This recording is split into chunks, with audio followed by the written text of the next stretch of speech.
안녕하십니까. 이것이 신앙 고백이다 시리즈 7권 중에 세 번째 책 하이델베르크 교리 문답서 제24주일 주제는 선행. 오늘은 제63문 아마 오늘 하루의 강의로 마무리되지 않을까 하는 생각을 가져봅니다. 여러분 가지고 있는 이 책 546페이지에서 우리가 63문 선행의 두 번째 시간인데요. 우리가 한번 살펴보도록 하겠습니다. 546페이지에 왔습니다. 설마 우리의 선행이 하나님께서 현재의 삶과 미래의 삶에 보상할 만한 공로는 되지 않을까? 아마 지난 시간에도 이 주제를 간략하게 언급한 적이 있습니다. 이 보상은 공로에 근거하지 않고 은혜에 근거한다. 지난 시간에는 칼빈의 말을 빌려서 너그러움 그리고 우리에게 선행을 계속하라는 격려를 위함이다. 이렇게 여러분에게 말씀을 드렸는데요. 자, 하이델베르크 교리 문답에서의 답은 크게 틀리지 않습니다.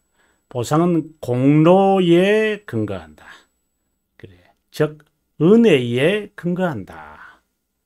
바로 공로가 아니라 은혜다라고 하는 말씀인데요. 계속해서 저의 설명을 한번 읽도록 하겠습니다. 보상 없이 거룩함을 이루거나 거룩한 삶을 살아갈 수 있느냐에 관한 질문에서 시작한다. 거룩한 삶의 근거는 무엇인지 관심을 둘 수밖에 없다. 어떻게 본다면은 동기부여라고 할 수도 있고, 그리고 격려라고도 할 수 있을 겁니다. 거룩함을 이루거나 라는 이 말은 바로 성화를 말한다고 봅니다. 거룩한 삶은 신앙의 항목 중 견인에 속한다. 다시 말하면 신학상 성화라고 말한다. 거룩함을 이루는 삶에서 치명적인 장애물은 중생의 경험을 했더라도 육체의 잔재들이나 죄의 잔재에서 벗어날 수 없다는 것이다. 그냥 간단하게 말을 하면은 죄들이 이렇게 덮인 거잖아요. 이렇게 커브잖아요. 죄가 용서받았다는 말이 죄가 덮였다는 말인데, 간단한 설명을 하면 그런 거죠. 그러니까 이것에서 벗어날 수 없다. 좀 더 구체적으로 말하면 이 잔재들은 본성의 부패다. 이 부패성은 선천적으로 두 부분으로 구성되어 있는데, 하나는 게으름이다. 의에 관해 연구할 능력이 없고 무관심하다는 것이 첫 번째며, 두 번째는 성급한 확신이다. 전자를 떨쳐버리는 길은 섭리, 율법, 기도, 회개, 부르심 또는 성례를 통해서이다. 후자는 텅 빈 확신이다. 또는 육적 확신과 같은 것으로 추측, 판단 또는 이성에 근거한다. 이런 것을 우리가 정죄시하는 것은 아닙니다. 그것에 근거하기 때문에 문제인 것입니다. 최상의 선행이라 하더라도 부패성을 지니고 전적으로 불완전하고 죄로 더럽혀 있는데도 불구하고 보상을 받는다는 억지 주장은 정말 귀여운 것이다 라고 지난 시간에도 제가 말씀을 드렸는데요. 억지 주장은 죄, 속죄, 구세주, 중보자, 그리스도 하나님 아들과 같은 진리를 인정하지 않을 뿐더러 그리스도의 신성도 부인하는 견해다. 이와 같은 견해를 가진 자는 바로 이단 소신이파이다.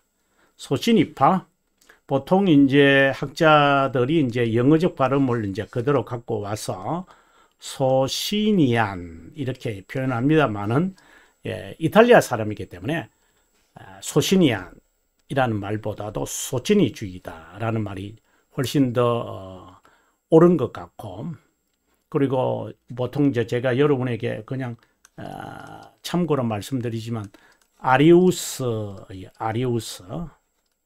이렇게 말하지만 실제는 그 알렉산드리아에서 활동을 했고 팔레스타인에서 있기 때문에 그리스어로 그대로 표현을 한다면 아리오스, 아다나시우스라는 말보, 물론 라틴어로는 우스라 그러죠. 하지만 헬라어에서는 아타나시오스, 오자로 바꾸는 것이 좀 더 정확한 표현이 아닌가 이렇게 생각을 합니다.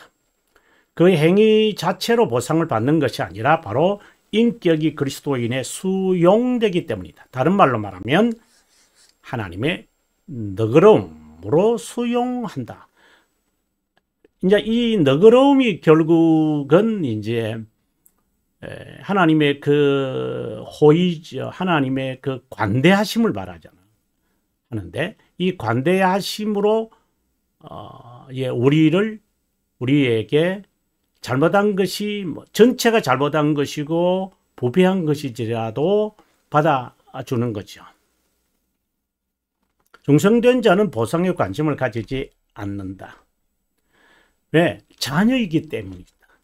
종이 아니기 때문에 상속자인데 왜 고용된 자인가? 그래서 우리가 탕자를 두고 보면 좀 이해가 되는 게, 탕자가 자신의 정체성을 알지 못할 때는 종으로 여겨서 나에게 돌아올 분깃을 미리 달라라고 하잖아요. 자신의 것이 그분의 것이고 그분의 것이 자신의 것임을 알기 때문이다.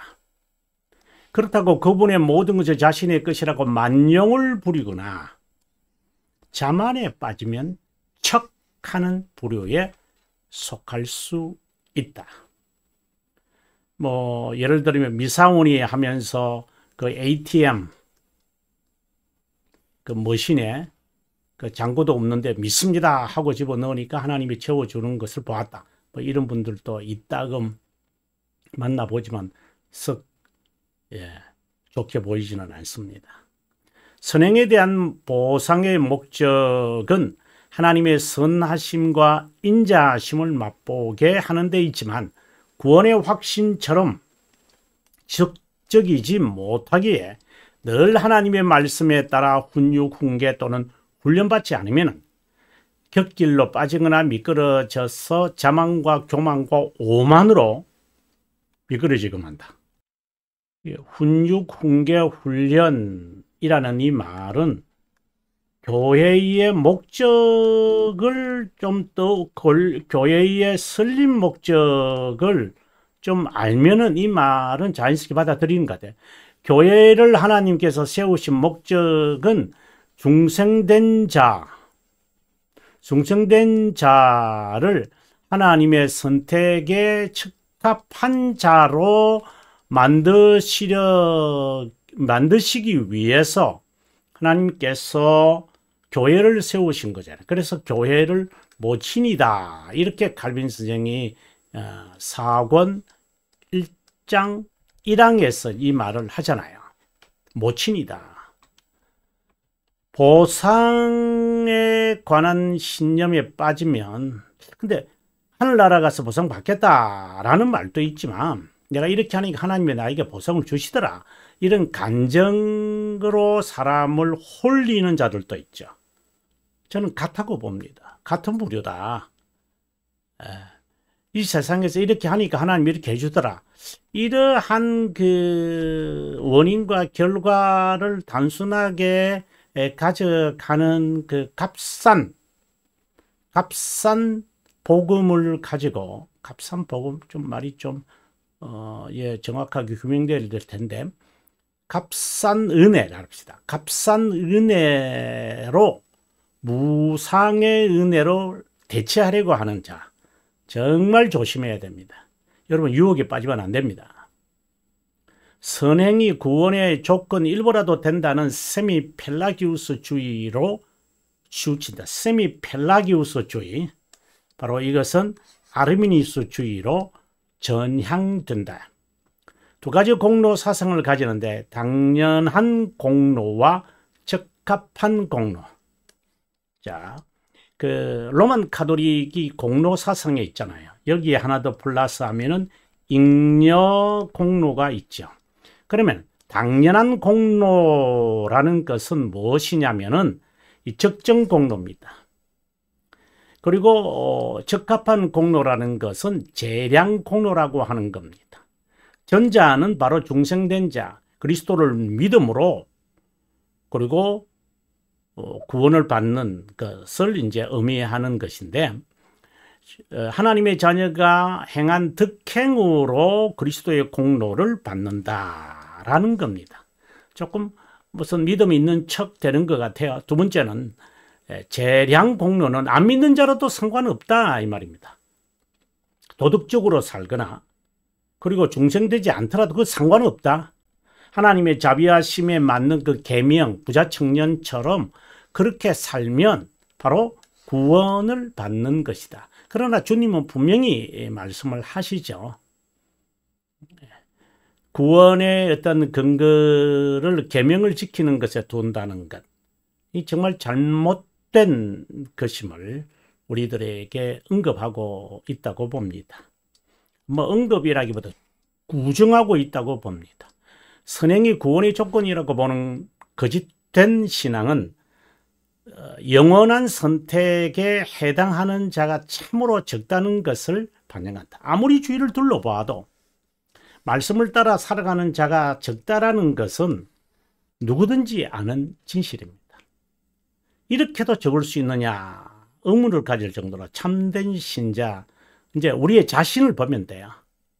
그렇다고 아예 없다고 염세적이고 부정적 견해를 가지거나 말씀 선포에 무효성을 주장해서는 안 된다. 누군지 모르지만 열심을 가지고 예상, 예측, 예감을 하지 말고 복음 선포의 의무를 다할 뿐이다. 많을 것이라고 생각하는 공리주의처럼 다다익선의 세속적 방법, 그래서 그래도 많이 모인데 뭐 그래도 뭐 그만큼 퍼센트지가 있으니까 그래도 그거는 받을 수 있지 않겠나. 저 많은 사람, 그거는 공리주의며 웨슬리안주의고, 그것은 만인 구원론에 속해 있고 로만 카톨릭의 재량 공로나 그리고 적정 공로를 추구하는 자들입니다. 행위와는 전혀 무관합니다. 그래서 우리의 신앙의 선배들이 by faith alone이라는 말을 굳이 쓰는 것입니다. 그래서 우리가 24문을 지금 보고 있는 24주일을 보고 있습니다만 다음 시간까지 64문까지 갑니다. 바로 61문까지 우리는 23주일에서 이신칭의를 보았습니다. 이신칭의에서 이 의미는 행위에 근거하지 않는다라는 것을 강력하게 설명을 했습니다. 그래서 바로 이어서 선행에 관한 고백이 바로 이어서 24주일에 진행되고 있는 것입니다. 의무를 다한다는 것이지 이것이 조건이라고 추호도 생각해서는 안 됩니다. 이것은 이데올로기입니다. 세속적 방식으로 하나님께 적합한 자나 선택된 자가 되게 하려는 아르미니스주의로 미끄러져서는 안 된다.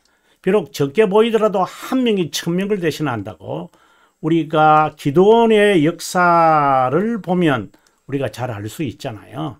처음에 32,000명이 왔지만 바로 10,000명으로 주님은 줄이시고 이것을 또다시 300명으로 하나님이 줄이십니다. 그렇다고 해서 이들이 뭐 칼과 창을 뭐 아테네 군인들처럼